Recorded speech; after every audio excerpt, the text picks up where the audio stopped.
Imagine holding a ghost in your hands. A piece of technology that shouldn't exist in 2026, yet somehow, it's the only thing every serious photographer is screaming for. For 7 long years, the world of street photography has been missing a heart.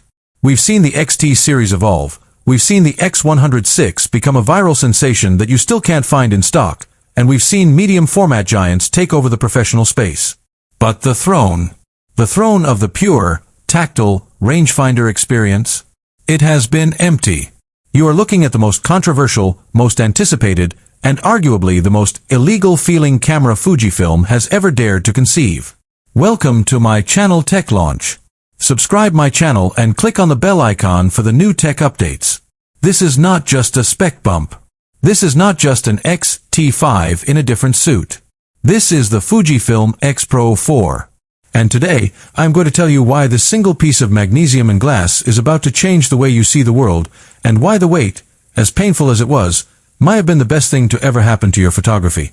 If you've been thinking about buying an X100VI, or if you've been hovering your mouse over a used X Pro 3, stop. Just stop. Because by the end of this video, you're going to understand that the X Pro 4 isn't just a camera, it's a manifesto. We are diving into the leaked internal documents, the confirmed 40-megapixel architecture, the return of the hidden screen debate, and a brand new film simulation that is so realistic, it makes digital look like a lie. Let's talk about the why. Why did Fujifilm wait 7 years? In the tech world, 7 years is an eternity. In 7 years, empires rise and fall. The reason is simple, yet terrifying for their competitors. Fujifilm wasn't building a camera, they were waiting for the technology to catch up to their vision.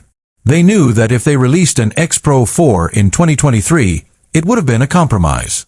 But in 2026, the shackles are off. The core of this beast is the new X-Trans CMOS 5 HR sensor. We're talking 40.2 megapixels of raw, unadulterated resolution. Now, I know what the purists are saying. I don't need 40 megapixels for street photography. But here is what you aren't being told. It's not about the size of the print. It's about the digital teleconverter and the crop factor. Imagine shooting with a 23mm lens, your classic 35mm equivalent, and being able to crop into a 50mm or even a 75mm frame while still maintaining a professional-grade 20-megapixel file. The X Pro 4 effectively turns your prime lenses into high-quality zooms without the bulk. But a sensor is nothing without a brain. And the X Processor 5 inside this body is doing things we previously thought were reserved for the X-H2S. We are talking about AI-driven subject detection that doesn't just find a face, it predicts human movement. It recognizes the geometry of a body even when the person is turned away from you. For a street photographer, this is the holy grail. You no longer hunt for focus, you hunt for the moment. The camera handles the math, you handle the art. The X Pro 3 was the most divisive camera in history because of that hidden LCD. Some called it genius, others called it a deal-breaker.